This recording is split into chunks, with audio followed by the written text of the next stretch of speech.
Olá, muito boa tarde. Estamos chegando no Aurora de Cinema para mais uma Five Live antirracista. Hoje eu converso com muita alegria, muita honra, muito prazer com a querida atriz Dani Ornelas, que é uma querida amiga, uma pessoa que eu acompanho desde praticamente o início da carreira dela, uma grande atriz de teatro, de cinema, de televisão, já foi bastante premiada no cinema, fez um personagem lindo no filme Filhas do Vento, do Joelzito Araújo, é uma pessoa que traz a ancestralidade nela o tempo inteiro, é uma musa inspiradora para toda a comunidade artística, não só a comunidade preta, de onde ela vem, com muita força, com muita potência, é uma mulher guerreira, de luta, e a gente vai conversar com ela hoje, com a Dani Ornelas, porque temos essa admiração enorme por ela, porque ela estava também na telenovela Nos Tempos do Imperador, que iria estrear e aconteceu a pandemia, já tinham sido gravados alguns capítulos e a novela foi interrompida. A Dani faz parte do elenco, então a gente vai saber com ela como é que foi isso, como é que foi essa parada e como é que ela está se sentindo nesse tempo de quarentena, né? O que é que ela tem feito. A Dani, que é uma pessoa muito batalhadora, guerreira, e que está sempre criando muita coisa, e está sempre levando afeto, tentando espalhar carinho. Essa é a pessoa que eu conheço e como uma atriz muito importante do nosso teatro, do nosso cinema, da nossa televisão. Amanhã eu converso aqui neste mesmo espaço, às 5 horas, com o Alberto Senna, que é diretor de teatro, roteirista, uma pessoa que trabalha muito na área de cinema. E na segunda-feira eu converso com Mary Sheila, que é outra grande atriz brasileira. Tá chegando aqui, todo mundo que está chegando, seja bem-vindo. Eu quero mandar um grande abraço aqui para o Togum, este outro querido ator brasileiro que está chegando aqui. Cristiane também, sejam muito bem-vindos. A Five Live, a Aurora de Cinema, este mês é toda antirracista. O que não quer dizer que nos outros meses também não somos. Somos sempre, desde nascença, somos antirracistas, somos feministas e antifascistas. Mas tiramos este mês de agosto para colocar esta placa muito clara, para que as pessoas possam entender que sou antirracista e todos os dias tenho uma decepção nova com este país, ao ver as barbáries que se cometem neste país contra as minorias, entre aspas, não é? Um beijo, meu querido. Eu estou esperando você aqui também, viu? Então, é claro que pretos e pretas terão sempre espaço, tem sempre espaço aqui no Aurora de Cinema.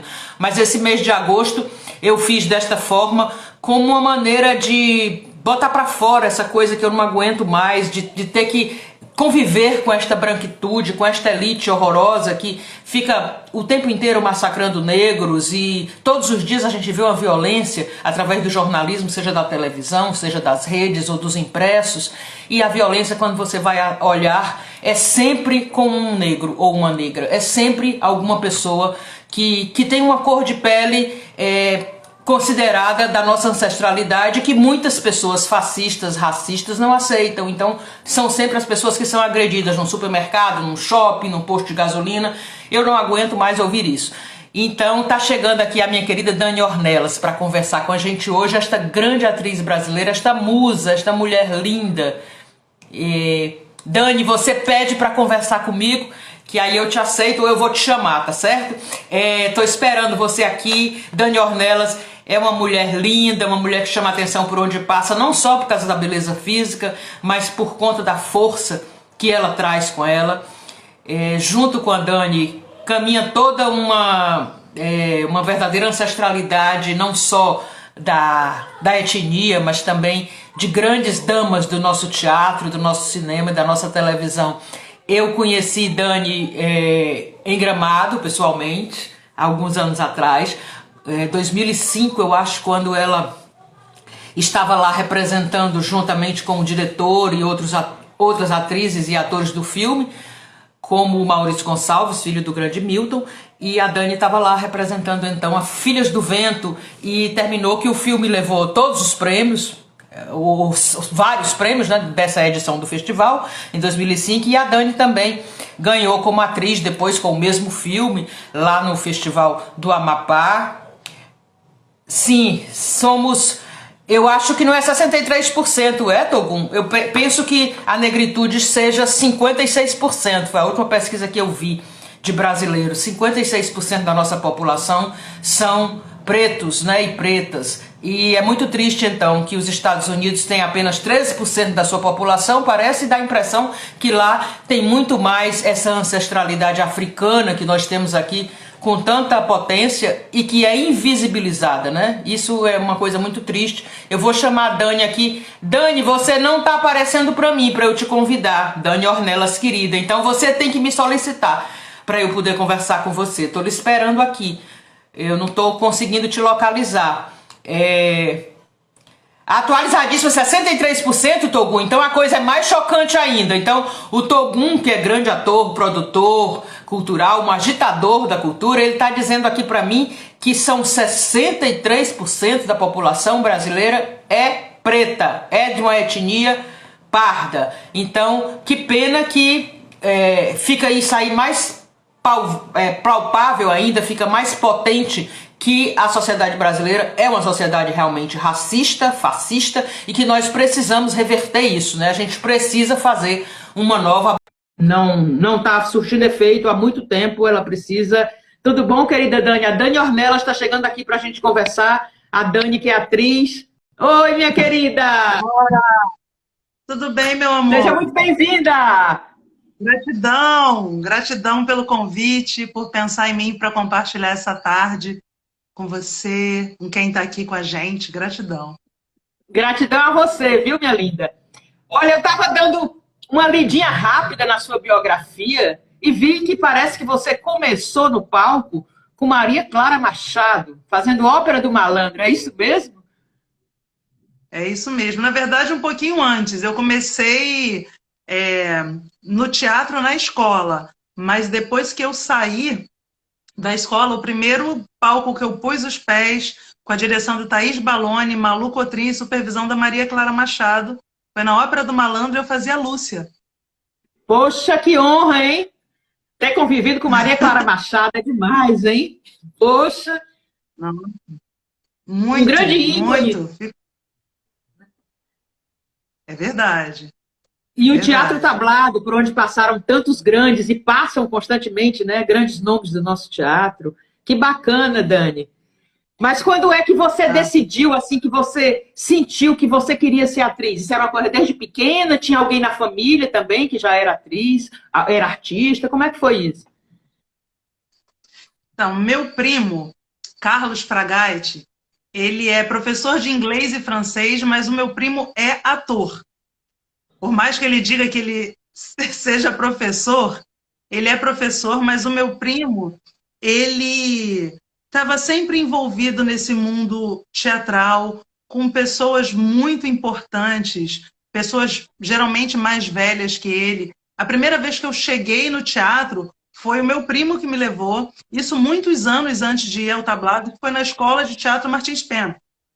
Caramba! Eu cheguei na escola com o primo, ele me apresentou a escola e ali eu sabia que era aquilo que eu queria fazer. Mas era muito distante. Eu sou da Baixada Fluminense, a minha terra, a minha semente é lá, em Duque de Caxias, e era muito distante para mim. Como eu, uma menina pobre de Duque de Caxias, iria cruzar a cidade para investir num sonho de fazer arte. Eu não tinha coragem nem de falar isso para ninguém. Eu guardei aquilo tudo para mim. E quando eu fui ao tablado fazer uma matrícula com uma amiga minha de escola, eu tive certeza que era aquilo que eu faria. Poderia fazer várias outras coisas, como eu tenho várias outras formações. Eu sou formada em gastronomia, sou formada em turismo. Turismo, né? Eu estou fazendo alguns cursos de pedagogia para uma educação étnico-racial, uma educação antirracista, mas a minha essência sempre, sempre foi a arte e a cultura. Então, toda a minha formação nunca se distanciou do que eu acredito. E nesse caminho até se tornar profissional dessa área, digamos assim, você deve ter encontrado muita dificuldade, muitos obstáculos.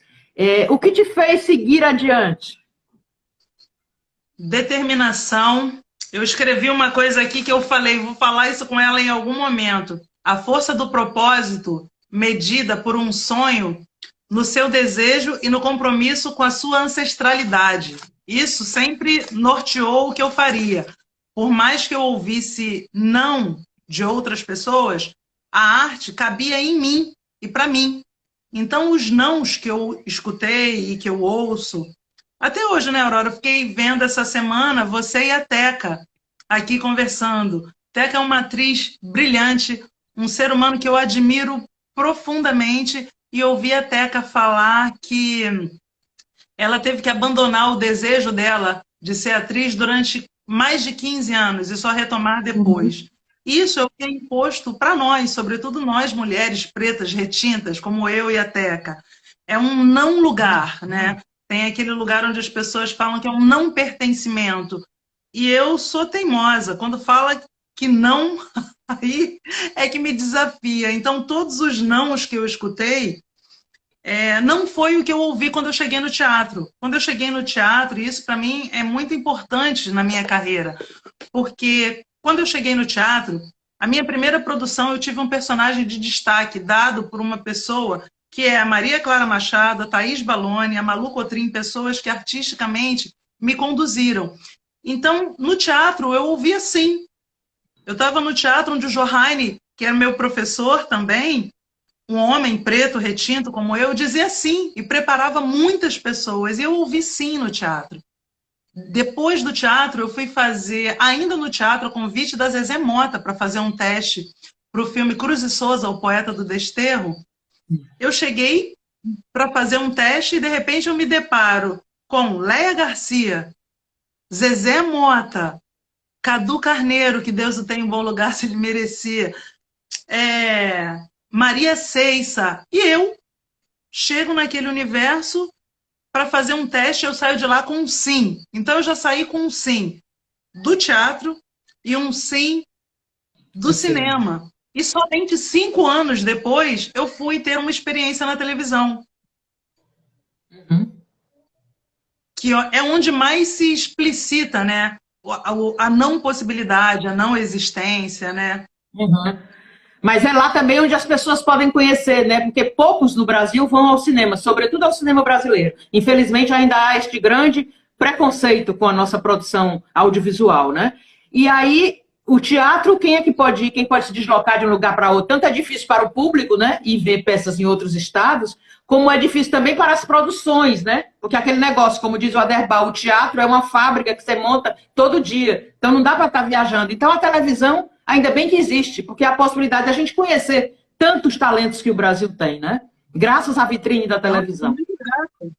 Sou muito grata à televisão, porque até hoje muitas pessoas ainda param e perguntam: você é artista? Que trabalho você faz na TV? Mas tem uma coisa também que o teatro, por mais que seja uma fábrica, os moldes dos teatros eurocêntricos, eu acho que ainda pensam assim. O teatro que me interessa fazer já há algum tempo é o teatro que eu vou onde as pessoas precisam. É pensar uma produção teatral que caiba dentro de um espaço onde eu possa levar o que eu estou produzindo para outros lugares. Eu fiz um projeto de teatro com o diretor Renato Carrera, foi, além do palco giratório, de outros projetos, especificamente esse projeto, que é Histórias de Gilu, que conta a história da mitologia africana para todo mundo, para criança de 0 a 100 anos. Nós viajamos vários remanescentes quilombolas e nós montávamos o espetáculo no meio do terreiro. E não era menos encantador, menos cuidado, sim, com menos... menos forte, não era. Menos brilhantismo. O palco, para mim, nunca foi só um espaço do palco italiano. Eu faço arte porque a arte não me engessa, porque me dá asas, sabe? Fazer um teatro que também não contempla quem a arte precisa contemplar, não me interessa. E você não pensa em fazer... Eu fiquei encantada com esse seu trabalho. Você não pensa em fazer isso, eu já está maquinando de fazer uma coisa dessa na internet, né? Essa possibilidade agora que as pessoas estão fazendo, tanto de solos teatrais na internet. Então, eu tenho... desde que começou... Na verdade, é um projeto meu já de 1 ano, que às vezes eu deixo os meus projetos de lado, porque a gente escuta tanta coisa sobre as dificuldades de patrocínio, seja do que for, e aí a gente acaba deixando de lado coisas que são maravilhosas.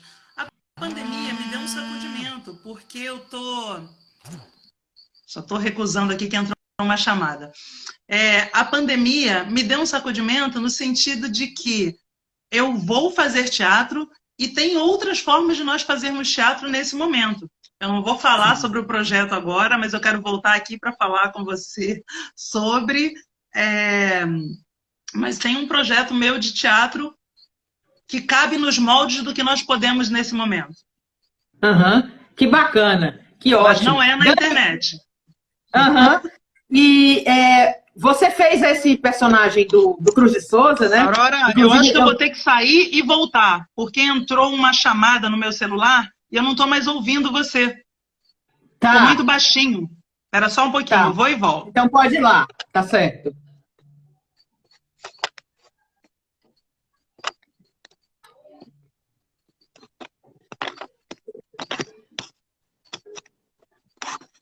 Você não saiu do ao vivo. Ah, saiu agora. Bom, então a gente está conversando com Dani Ornelas. Ela deu uma saída porque ligaram para ela. É incrível que essas lives do Instagram, eu também já parei algumas vezes por conta de ligação. E hoje eu não lembrei de fazer isso. A gente tem que desligar as notificações quando entra aqui. Porque eu pensei que era automático o Instagram desligar, e não é. Se a pessoa ligar para você, você termina tendo que atender. Senão fica chamando eternamente. Então a Dani Ornelas está voltando aí, esta mulher guerreira, esta musa, que já está combinando comigo, eu já topei, ela vai voltar para falar depois de um projeto dela no teatro virtual, né? Mas é ótimo. A gente precisa que se fale de arte cada vez mais neste país. De todas as formas de arte e cultura, né? Sobretudo nesse momento que a gente tem um desgoverno que nos não legitima o nosso ofício, e as pessoas que apoiam isso estão dentro das suas casas ouvindo música, estão dentro das suas casas vendo cinema, vendo novela, e isso é arte. Vendo espetáculos de teatro que estão sendo feitos para serem exibidos na rede. Então, quando você tem uma tentativa, né, de apagamento artístico, nesse momento tão duro, o que está trazendo leveza são os artistas. E nós fomos os primeiros a parar e seremos os últimos a voltar. Só que entre sermos o primeiro e o último, a gente vem nesse meio do caminho contemplando e acolhendo uma infinidade de pessoas, porque a nossa produção interior, no nosso desejo do nosso ofício, não para. A gente continua realizando. Em condição que a gente realiza isso? Sabe? Como você sobrevive como artista em um país que diz que nós não existimos? Então a gente precisa realmente que a população entenda a importância que é. Eu acredito que nas escolas, hoje, você possibilitar arte, cultura, música, é a forma de nós humanizarmos a nossa população para a gente conseguir dar um salto nas nossas escolhas políticas. E o que eles fazem? Tentam tirar, destituir isso da gente, né? Então é um momento de nós, artistas, nos empenharmos verdadeiramente, sabe? Que é o que nós estamos fazendo, que nós sempre fizemos, né? E ainda tem um estado pior, que é para os técnicos, né? Porque vocês, artistas, podem criar, têm a capacidade de você mesmo falar por você. E os técnicos que trabalham para manter o espetáculo, né? O pessoal que está na bilheteria, que está na cenotécnica, que está no borderô, né? Esse pessoal, eles precisam muito mais ainda da nossa ajuda, né? É muito triste o que está acontecendo neste país. Uma tentativa de acabar, né? De exterminar tudo que for artístico e que traga uma mensagem libertária, né? Tudo que faz pensar, Aurora. Tudo que tira da caixa, tudo que faz com que você não engula uma notícia pronta, tudo que faz com que você elabore o seu pensamento, está sendo tirado. A literatura, as línguas, demonização das religiões, sabe? E eu tenho participado, na verdade, de muitas campanhas e organizações para que a gente consiga captar dinheiro, cestas básicas, até mesmo lives. Eu tenho topado fazer lives que eu possa trocar por cestas básicas para grupos. A minha família, do Ilê Axé Gelmin, entrega por mês aqui no meu bairro mais de 100 cestas básicas para a comunidade do entorno onde eu moro. Minha mãe de santo faz isso, sabe? Ela consegue mais de Que 150 bacana. cestas. Parece pouco, 150 cestas básicas, mas são 150 pessoas que não estão na situação de fome nesse momento, por esse trabalho tão Aham. grande, né? Uhum. E é como dizia Madre Teresa de Calcutá, não deixe de fazer alguma coisa porque você só pode jogar uma gota no oceano. Jogue a sua gota, né? Joga a sua gota. Por isso que eu falei com você que eu não ouvi os nãos, porque a religião que eu professo é a religião de matriz africana. Não existe na minha religião uma religião que não tenha dança, que não tenha canto e que não tenha comida. Tudo isso é a base do que eu escolhi fazer da minha vida, que é a arte. Isso já vem na minha Uhum. ancestralidade, sabe? Eu cultuo a minha ancestralidade com muito respeito por isso. Então, é a minha gotinha no oceano, é o que eu posso fazer. E eu não E é faço tão linda. sozinha quando no teatro a gente fala, eu seguro a minha mão na sua, porque eu não quero e eu não posso fazer sozinha. É isso. Isso envolve os Uhum. técnicos, envolve a gente não existe sozinho para fazer a nossa arte. A gente está sempre Nem trabalho de acompanhado. Eu não parto.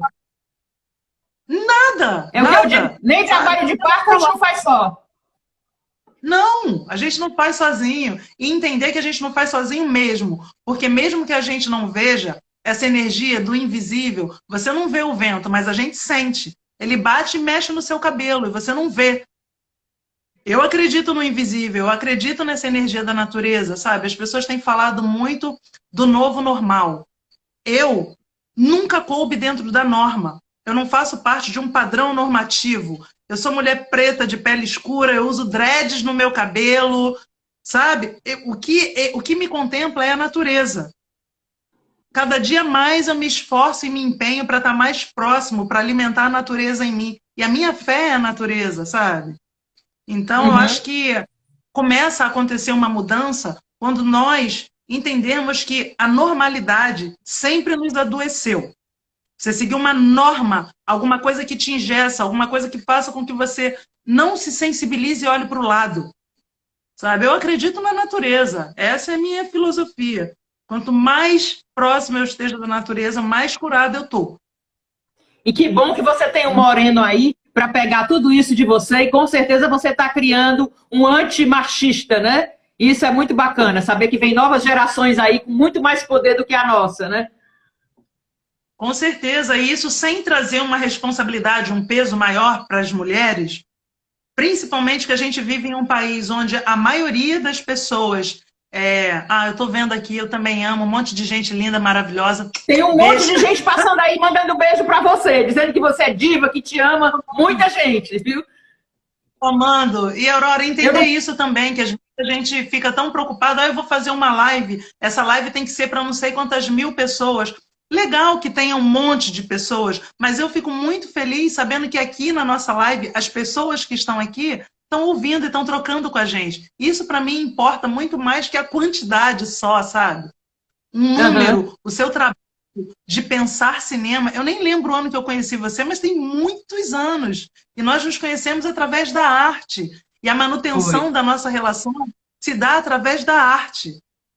Uhum. Esse é o poder, sabe, de transformação da arte, né? Pois É é, eu fico fazer tão com feliz quando eu vejo qualquer coisa, olha, a Dani tá lá e tal, sabe? Eu vi o teu crescimento e isso é muito bacana. Eu lembro de a gente, eu te conheci em Gramado, mas depois a gente estava em Goiânia e você ainda, acho que não tinha chegado à televisão, mas ainda estava batalhando, ainda era uma coisa bem mais difícil do que é hoje, porque depois que o ator chega à televisão, melhora, né? Mas a gente estava lá e ao mesmo tempo, sabe, a gente tão amiga, tão dividindo quarto e aquela coisa de ir comer no restaurante todo mundo junto, sabe, sem frescura. É atriz, como eu sou jornalista, e por aí vai. É tudo simples, é tudo bem fora do normal, né? é humano. Quando a gente compartilha um quarto e a gente fala de arte, eu já tinha feito televisão naquela época. Eu não lembro o ano que foi o Festival de Cinema de 2006, Goiânia. 2006. Sim, Então você já tinha feito. emissora foi em 2001 na Rede Globo. Eu Foi. trabalhei em outros canais, mas o canal que mais tem trabalhos meus que a gente estabelece essa parceria. Eu estou fazendo uma produção na casa agora, que parou por causa da pandemia, né, na Nos empresa. tempos do imperador. nos tempos do Imperador, que você inclusive entrevistou a Tereza, que é a autora da novela, Foi. aqui, eu estava com vocês também. Eu já tinha feito, quando nós tivemos esse encontro em 2006, eu já tinha feito alguns trabalhos na empresa, na Rede Globo, ainda não tinha feito, 2 anos depois que eu fiz minha primeira coprodução internacional com Portugal. Mas quando você dividiu, quando nós compartilhamos o espaço, eu sempre tive muito na minha cabeça. A minha mãe, ela foi faxineira de escola e depois ela estudou, se formou e foi ser professora de História e Geografia, depois foi chamada para ser diretora da escola e ela não quis, porque ela falou que o dom dela era lecionar. Mas desde muito pequena, eu ouvi a minha mãe falando assim para mim: hoje eu estou professora. Quando você nasceu, eu estava faxineira. Então, entre a faxineira, a professora e a pessoa que está indo agora fazer o doutorado, eu continuo sendo a mesma pessoa, eu sou detentora do meu ofício. E eu quero que você encare a vida assim. No que você escolher fazer, se você escolher ser médica, você vai ser detentora do seu ofício. Se você escolher ser gari, você vai ser detentora do seu ofício. E assim você vai aprender a tratar todo mundo com igual valor. Eu aprendi isso pela boca da mulher que me gerou, Que lindo. sabe? Ela não está mais aqui em matéria, mas ela está em matéria em mim e no meu filho. Então, Uhum. voltando lá quando você falou sobre um moreno não se tornar um homem machista, as casas, a maioria das pessoas que comandam as casas são mulheres. Mulheres que trabalham, que educam sozinhas seus filhos, porque os homens saíram e esqueceram que são pais, né? Um homem pode ser ex-pai, mas uma mulher é muito difícil. Na nossa live, mães, quem cria os nossos filhos. O meu filho tem um pai presente, eu sou muito grata, mas a maioria das amigas que eu tenho tem filhos solo, e eu falo para elas, depende da gente a educação para esse menino, essa criança não se tornar o homem que nós não queremos. Então a gente tem que parar de reproduzir. Alguém faz uma crueldade e aí a gente fala, poxa, brincadeira, hein? Não, brincadeira é quando é alegre. Vamos dar o nome certo para as coisas. É crueldade. E educar as nossas Uhum. crianças com a língua. Uma criança, quando faz alguma coisa cruel com outra, a gente escuta na escola o educador falar: você está praticando bullying. A criança nem sabe falar o português, que é a língua dela. Por que a gente não fala que é assédio moral? O que você está fazendo com seu Uhum. amigo é assédio moral. Explica na língua dela, deixa ela entender através do que ela escuta desde que ela nasceu. E isso quem faz somos Uhum. nós, mães, na maioria das vezes. Não vamos deixar os nossos filhos E serem nem os vamos homens que ficar, nós como eu não outro dia estava queremos. conversando com uma colega, eu mostrei para ela algum vídeo de um cara ajudando em casa, cuidando do filho, lavando louça e tal. Ela disse: ah, queria tanto que o meu filho fosse assim. Eu disse: mas o seu filho tem uma mãe, mulher, é só você passar esse ensinamento. Não, mas é de outra geração e tal. Poxa, também a gente tem que parar com algumas mulheres que seguem esse caminho de achar que tudo já está dado. Do jeito que foi feito é que é para continuar. Não estava errado, né? E a gente tem que assumir o nosso papel de mudar essa situação. E com muito afeto, né, Aurora? Porque, assim, muitas vezes essas mulheres que reproduzem esse comportamento machista, os comerciais de TV que reproduzem com muitas mensagens subliminares ali para as pessoas o machismo, a gente precisa educar essa mulher com afeto, porque a vida já é muito dura com ela. Então é com Uhum. afeto. Eu acredito que a mudança se dê a partir do amor. Então, em vez de apontar o dedo para ela, é mostrar para ela que pode ser diferente. Assim, a minha mãe, até ela começar a estudar e se aparelhar de informações, a minha mãe bateu nos meus irmãos. A minha diferença de idade para os meus irmãos, para o meu irmão é de 15 anos e para minha irmã é de 10 anos. Eu não apanhei. E a minha mãe falava: eu não bati em você porque eu aprendi a conversar. Aprendi a conversar quando eu fui ler. Então, eu já recebi um ensinamento diferente da minha mãe. O meu filho nunca apanhou. E nem Uhum. vai, é na conversa. Eu não preciso reproduzir o erro da minha mãe na minha educação com o meu filho. E também posso desaprender o que está errado. Não tem problema a Uhum. gente dizer que a gente errou, sabe? Errar Que é coisa linda, humano. é isso mesmo. Aham. Dani, você tem essa força que você traz como mulher, como ser humano, como uma pessoa regida pelo afeto, está muito presente nos seus personagens também. Como, por exemplo, na Amância, do Meu Pedacinho de Chão, aquele personagem lindo que você tomou de conta, como aquela mulher escravizada e estuprada em Liberdade, Liberdade, não é? E como a outra, a da Deodora, de I Love Paraisópolis. Conta como é que você tenta transferir ou encher de Dani os teus personagens. Eu faço o caminho inverso. Eu esvazio os meus personagens, eu saio do caminho, tiro tudo que seja dane deles. Aí depois, quando não tem nada, quando está escuro e eu não sei o que está acontecendo, eu começo perdida. Porque eu escolhi essa profissão exatamente porque eu posso errar. Se eu fosse médica, eu não poderia errar. Tem a vida de uma pessoa. O ser artista me permite errar. Primeira coisa, eu me aproprio da possibilidade de errar. Eu saio da frente para eu não imprimir, eu não ser maior que os meus personagens. É o contrário, eu tenho que ser tão humilde para a construção dos meus personagens, isso para mim, que eu preciso sair da frente.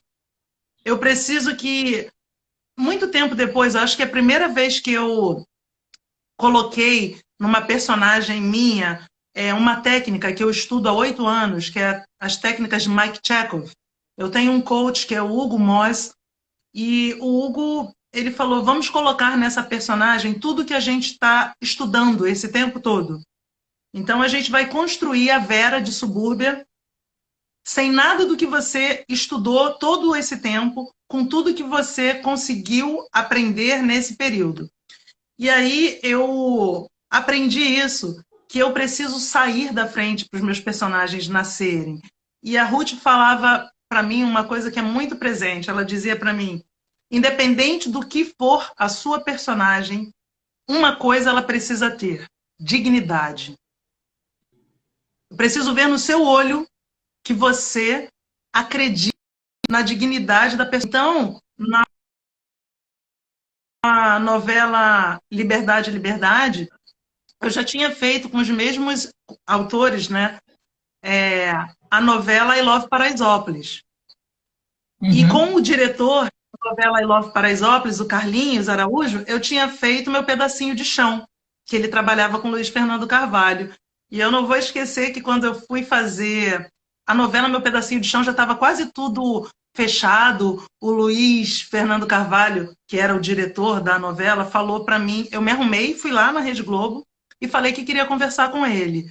E aí, quando eu cheguei, tinha uma reunião, eu fiquei aguardando a reunião, estava ele, a produtora de elenco, que eu amo, que é a Márcia Andrade, o Antônio Carnevale, que eu amo, e eu entrei na reunião, achei que ele conversaria comigo, quando eu entrei, ele falou, a Dani está aqui, eu queria que vocês dissessem para ela, que o nome dela já foi chamado várias vezes para essa novela, mas que a personagem é muito pequena para ela, e eu não quero que ela faça. Quando o Luiz falou aquilo para mim, eu lembrei da Maria Clara Machado falando para mim, não existe personagem pequeno, existe ator ou atriz pequeno, é isso quem vai escolher o tamanho, se quer ser pequeno, se quer ser grande, é você.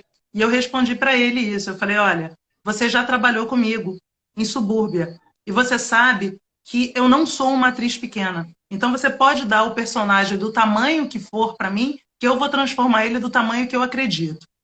E assim eu fiz com a Amância de Meu Pedacinho de Chão. Ela era uma personagem que eu não faria, porque eles haviam decidido que ela era muito pequena para mim. E é uma personagem linda que eu amo. Eu tenho até, deixa eu te mostrar. Olha, eu resolvi fazer a live com todo respeito, eu estou toda montada de pijamas, porque é sábado, eu estou em casa. Não tem quem diga, você é sempre muito linda, Dani. Olha, tem passando um bocado de gente aí dizendo que te ama. Ai, que linda! Meu Uma Deus! bonequinha da Amância, Aham. personagem que está hoje Que aparece em no último livro. capítulo, né? No último capítulo, o Lep mostra todos os personagens, não é isso? Os personagens que viraram brinquedos. A Mância, que era uma personagem que era pequena, ela virou brinquedo, ela está no livro da novela, e o autor da novela Dito Rui Barbosa disse para mim um dia, ele foi lá, aí ficou sentado assim, me olhando, me arrumar, aí ele falou, quero falar uma coisa para você. Aí eu falei, ai meu Deus, vou levar uma bronca. E ele disse assim para mim, você transformou a Amância no que nem eu tinha pensado. Eu falei, mas nem eu, agora ela tem vida própria, Benedita, eu não tenho culpa de nada.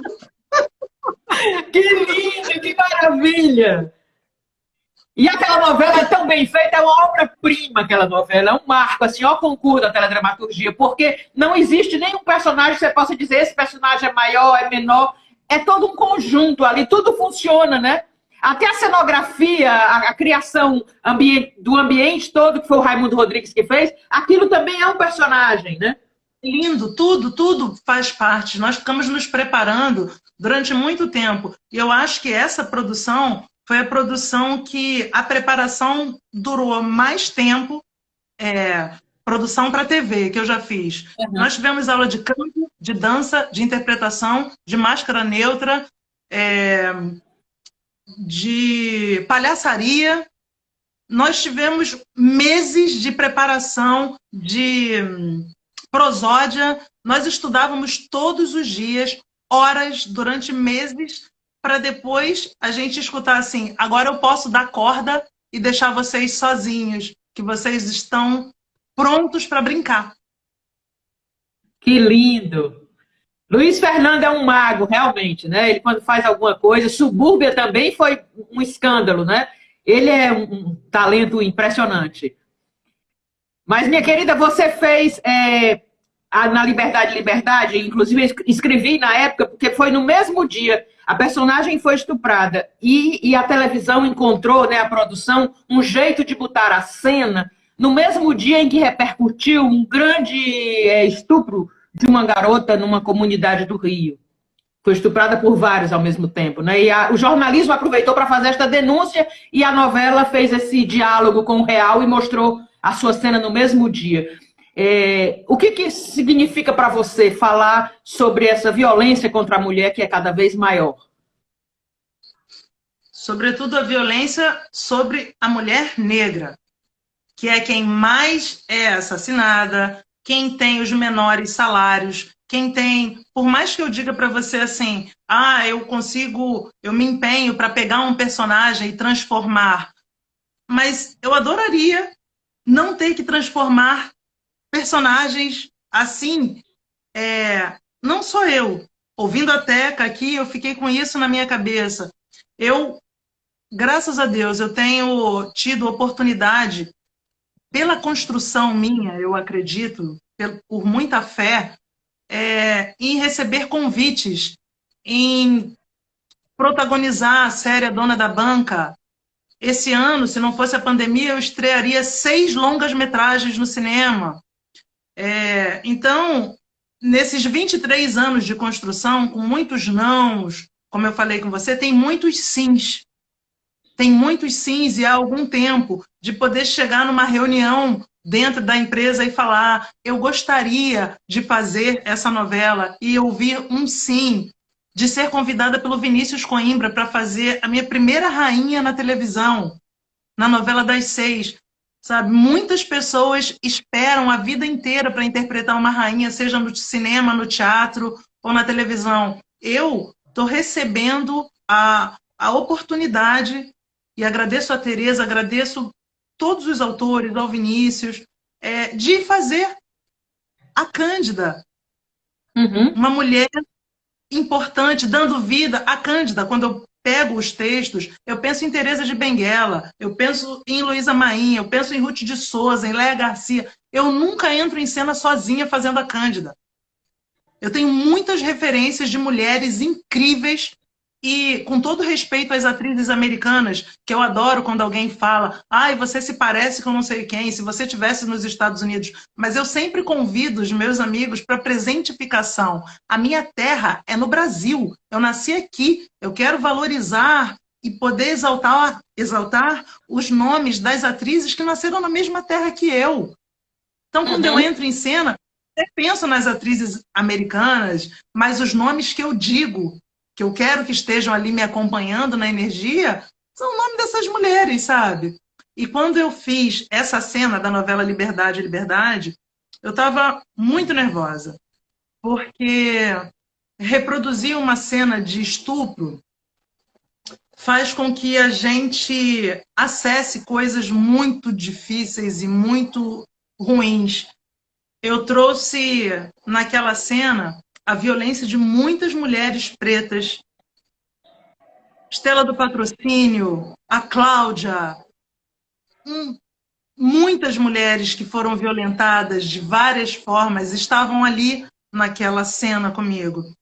E eu estava em dúvida também sobre fazer ou não a cena, porque eu fiquei me questionando, o que muda essa cena? A gente alimenta o que fazendo uma cena de estupro? Mas eu confiei na equipe, na direção, sabe, no Mário Teixeira que escreveu a cena. Eu falei, eu não estou sozinha. Se é para representar essa cena, eu quero fazer, sabe? O Bruce, que fez a cena comigo, estava o tempo todo de mão dada comigo. Eu tô aqui, Dani, a gente tá junto, não vai acontecer nada, é olho no olho com você. Mas eu lembro que quando acabou a cena, eu passei muito mal. Uhum. Eu levei uns dias para ficar com interesse de novo. E isso, as pessoas que acompanham o nosso trabalho não sabem. As pessoas acham que a gente entra ali e uma mágica acontece. Por mais que eu tente, né, e pela minha construção, me distanciar dos personagens, tem coisas que ficam, que eu preciso de um tempo para pôr, sabe?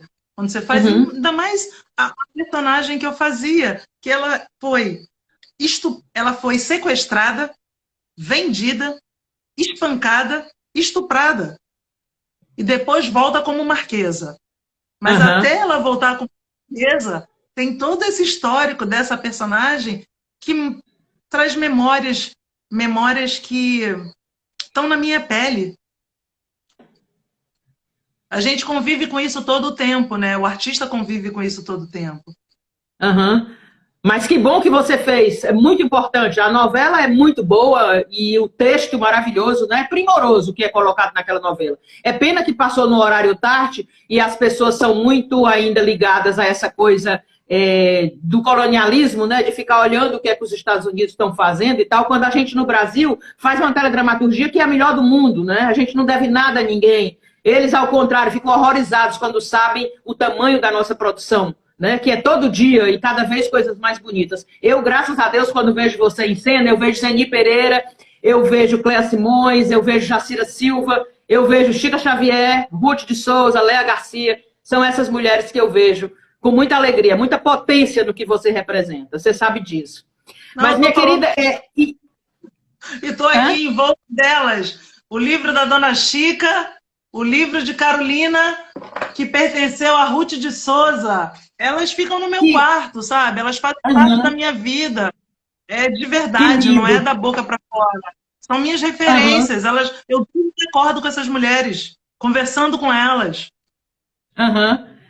E você, então, assim, por esse prisma que você falou, você tem algum tchan quando você vai ler um roteiro que diz assim, não, isso aqui eu devo fazer. O que é que te mobiliza? É alguma coisa do personagem? É da história como um todo? Você saberia me dizer o que te leva a assumir o personagem? Eu sou muito questionadora, né, Aurora? Tem pessoas, durante muito tempo eu escutei assim, ai, Dani, se você não falasse tanto, seria mais fácil. Ai, Dani, se você não questionasse tantas coisas, mas eu sempre questionei o silenciamento da mulher preta. Eu sempre questionei por que incomodava eu falar. Eu sempre questionei quando as pessoas falavam para mim, nossa, você se coloca de uma forma que às vezes parece que você está nervosa. Ou, ai, você precisa ser mais doce. Eu falo, mas eu sou doce com quem me trata com doçura. Eu sou uma pessoa muito doce. É, e falei, e agora me perdi no que você É o perguntou. personagem, assim, o que é que te pega num roteiro? Você, é a história, é o personagem, é o Tem tema? muita, tem muita coisa. O tema e cada dia mais me seduz eu poder compartilhar o meu pensamento com o roteirista, com o diretor, com muita tranquilidade, sem ser só questionar, levar questionamentos meus, porque se eu vou interpretar aquele personagem e eu estou com dúvida em alguma coisa, eu preciso ter a liberdade de poder compartilhar isso com quem está escrevendo, quem está pensando o projeto há muito mais tempo que eu. Então, quando eu vejo uma personagem, no filme do Jefferson D, por exemplo, O Prisioneiro da Liberdade, é um elenco fantástico. Trabalhar com Jefferson é um presente, porque foi meu segundo encontro com o Jefferson nas artes. Ele dirigiu a série Escola de Gênios, que eu faço gêmea, e eu acho que é a primeira atriz negra a fazer gêmea na TV brasileira. Acho que sou eu fazendo essas personagens, a Viola e a Violeta. E na época que eu fazia a série com o Jefferson, ele me chamou para ler o roteiro. Não sabíamos nada sobre o filme e ele disse para mim, eu gostaria que você pontuasse tudo. E eu fiz isso. Na leitura, eu levantei, eu questionei. E depois, o Jefferson me convidou para fazer o filme. Ele já havia mexido no roteiro e ele pensou uma personagem para mim, que se chama Maria Júlia. E me perguntou tudo o que eu pensava. E eu tive a liberdade de falar tudo o que eu pensava e o Jefferson mandou para o roteirista quis me conhecer e eu pude falar para ele de forma muito respeitosa por que eu não acreditava em algumas coisas e que eu era muito grata por outras coisas da personagem. Porque eu não tenho a possibilidade, eu sou muito grata por isso, do que o colorismo faz com umas pessoas. Tem pessoas que podem ser preta hoje e amanhã podem, né, mudar de discurso, mudar de atitude. Eu faço o que a Lélia diz sempre, eu me torno mais negra a cada dia. Eu não uso dread à toa, é político. Eu sou preta de pele retinta. Então, quando eu vou fazer uma personagem, essa mulher preta de pele retinta vai estar falando tudo que aquela personagem ali está dizendo. Eu preciso acreditar no que eu estou dizendo. Eu preciso que as pessoas olhem para a personagem e falem, caramba, eu não tinha pensado sobre isso dessa forma. E isso só é possível quando eu tenho a liberdade de construir isso com quem me convida para fazer. E vai me aprimorando, porque eu comecei a escrever por isso. De tanto dar Já ia te palpite no perguntar roteiro. isso. Eu já ia te perguntar se você já chegou a escrever. Se a Dani tem as coisas dela para, né? Sim.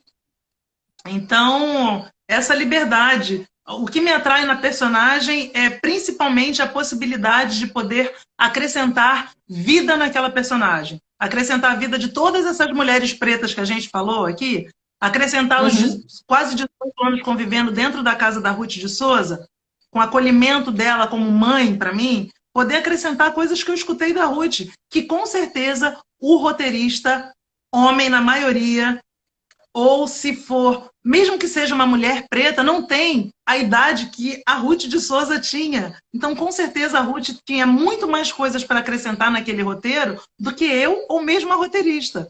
Então, essa liberdade de poder compartilhar com muito respeito é o que mais me atrai num projeto. Dani, como é que começou essa sua ligação tão grande com a Ruth de Souza? A história é engraçada, porque eu conheci a Ruth, a primeira vez que eu tive com a Ruth foi na época do filme Cruz e Souza, O Poeta do Desterro, em 97. Do Silvio Bach.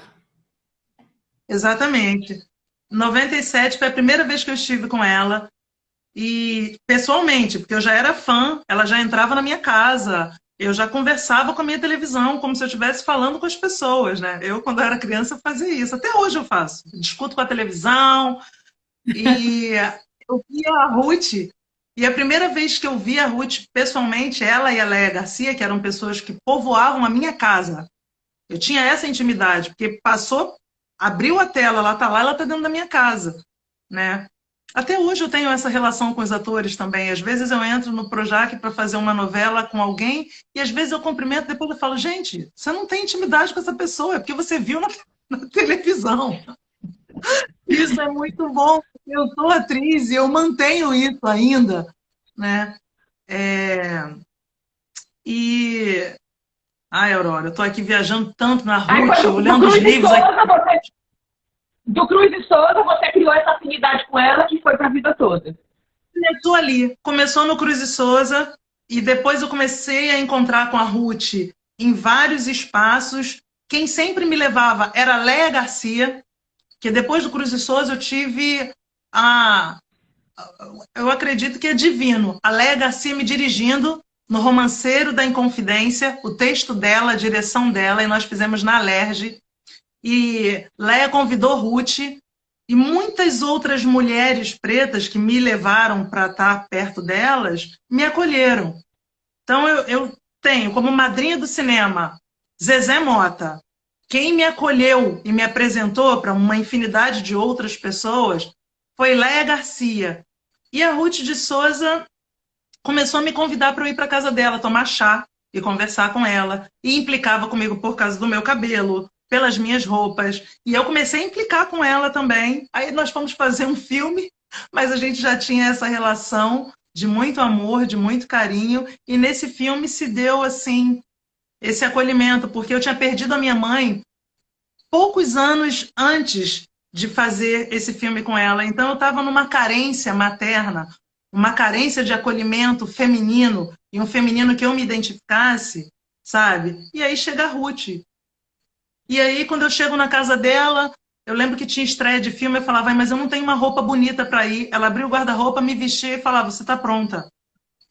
Ai, Ruth, num acolhimento real, para além de palavras, sabe? Eu falo isso com muito orgulho. Eu lembro que em um determinado momento eu fiquei sem trabalho, sem dinheiro, e eu estava muito mal. Eu fechei meu apartamento, eu resolvi que eu ia morar em outro país. Comprei a passagem e a Ruth me chamou para tomar um chá. Quando eu cheguei lá, ela disse para mim uma coisa. Eu acho que você está precisando ouvir uma coisa para mudar o seu pensamento. Você está precisando ouvir que eu acredito em você como atriz. Você está precisando ouvir que eu acredito que você seja talentosa. Eu vejo o seu talento na sua arte. E se for dinheiro o problema para você ir embora do país, eu vou me dar 6 meses para isso mudar. E ela me deu um envelope com 10 mil reais no envelope e falou, se em 6 meses não mudar isso, tudo que você está falando para mim, você vai embora. E eu tô aqui. Às vezes, alguém que estenda e que diga, eu acredito em você, essa dificuldade que você está passando como atriz, eu passei. A Ruth falou para mim, eu vendia roupa dentro do Projac, como Romeu Evaristo fez também. E Romeu é outro que eu sou fã, porque Romeu é da mesma terra que eu, nasceu em Duque de Caxias, no bairro colado ao meu, bairro Centenário. Então, quando eu não tinha referência ainda artística com essa dimensão, eu pensava no Romeu. Eu falava, o Romeu saiu do bairro do lado do meu bairro, então, se é possível para o Romeu, é possível para mim. Eu falo isso para ele com muito orgulho, para Dandara Maria, filha dele, sabe? Ter referência positiva. Então, é muito forte, é muito forte. Muito forte.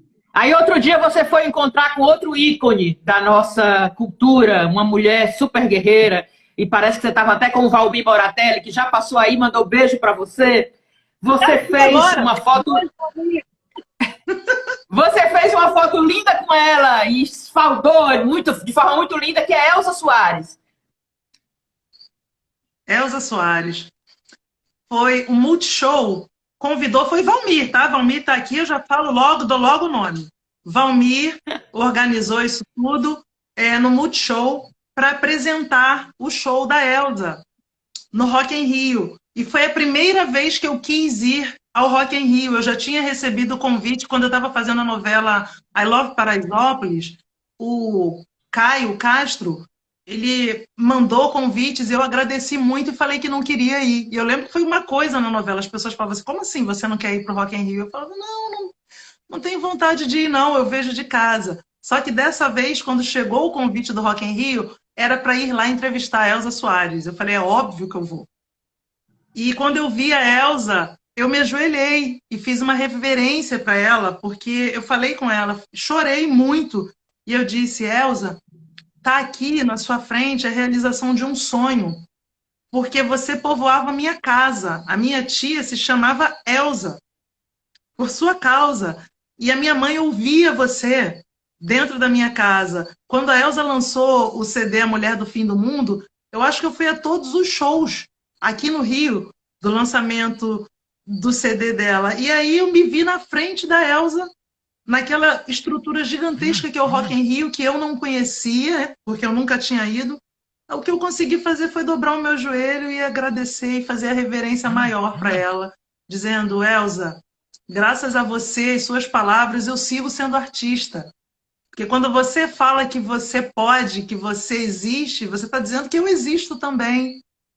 Então, essa foto que tem, sou eu estou ali ajoelhada, dizendo para ela tudo que ela significa para mim. E é muito lindo. Minha querida, o que é que você acha, o que é que você sente falta ainda, que precisa que chegue à dramaturgia? A questão negra tem que chegar de outra forma, tem que chegar por mãos e pensamentos dos próprios pretos e pretas, não é? O que é que você espera ainda ver que o preto e a preta saiam desse papel sempre do escravizado, que precisa ter também, porque as pessoas precisam saber que isso é verdade, né? Houve essa marca horrível no Brasil, Mas o que é que você acha, assim, que temas que você gostaria de ver na televisão, ou no teatro, ou no cinema? Os temas principais que eu gostaria de ver são os não rótulos. Que eu não fosse convidada para fazer uma personagem porque a minha pele é preta. Eu quero ser convidada para fazer qualquer personagem. E um outro tema muito importante é, a gente teve, no início desse ano, eu acho, uma pessoa que dizia que ela faria um projeto porque no Brasil não tem Spike Lee e nem Ava para dirigir, para roteirizar projetos. E eu gostaria de dizer que o Brasil tem uma gama de profissionais gigantescos, com história, com referência. O que eu quero ver é oportunidade para esses artistas, como eu, que resolvi que vou dirigir, estou escrevendo, e eu tenho 23 anos de carreira, que me qualifica para fazer isso. A Juliana Vicente, quando eu falei com ela há 10 anos atrás que eu queria fazer um filme sobre a Ruth de Souza, eu já havia procurado várias outras pessoas, e as pessoas diziam assim: quem? Ruth Cardoso? Ah, Dani, pelo amor de Deus, a Ruth de Souza, ninguém sabe quem é a Ruth. Nesses últimos anos, eu vi a casa da Ruth povoada de muitas pessoas, mas nos 18 anos que eu estive lá, eu não via as pessoas dentro da casa dela. Então, no cinema, vocês vão ter a oportunidade de ver a vida da Ruth retratada com muito respeito, com muito amor, valorizando tudo o que ela realizou.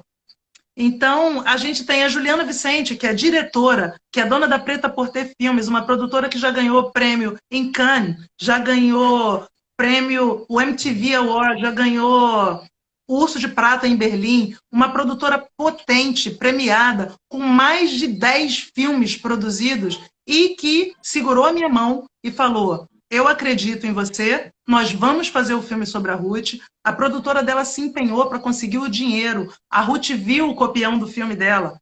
Ela entendeu o que estava sendo feito. Infelizmente, mesmo a gente tendo 10 anos de imagem dentro da casa dela, que estão no filme, eu não consegui ter a Ruth fazendo a ficção. E aí a Ju falou para mim: então você vai fazer o que a Ruth não pôde fazer com a gente. E não vai fazer sozinha, nós vamos trazer outras atrizes para estar com você. E ela me deu a mão, ela me deixou dirigir, me deixou pensar o roteiro com ela, me deixou botar no papel. O que falta para a gente é isso. As pessoas, em vez de dizerem não temos profissionais qualificados, o que a gente não tem são profissionais com sobrenome de famílias que já façam isso há muito tempo. Isso a gente não tem. Isso nós não temos.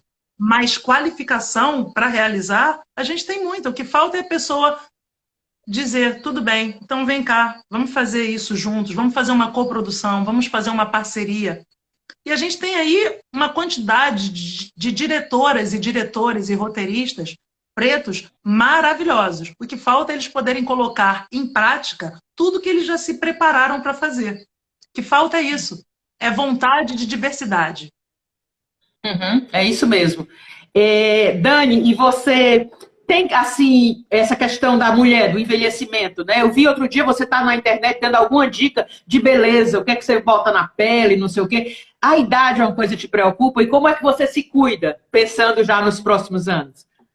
Bom, envelhecer é para quem tem sorte. Isso, sobretudo nesse momento que a gente está passando, né? Eu sempre fiz personagens mais velhas. Eu brinco, eu falo, eu faço avó desde criança. Né? Ih, Porque minha querida, vai já acabar. Olha, o Instagram, infelizmente, está avisando que estamos no tempo final. Viu? Um beijo grande. Olha, terminar Beijo. neste momento significa que nós temos outros encontros marcados.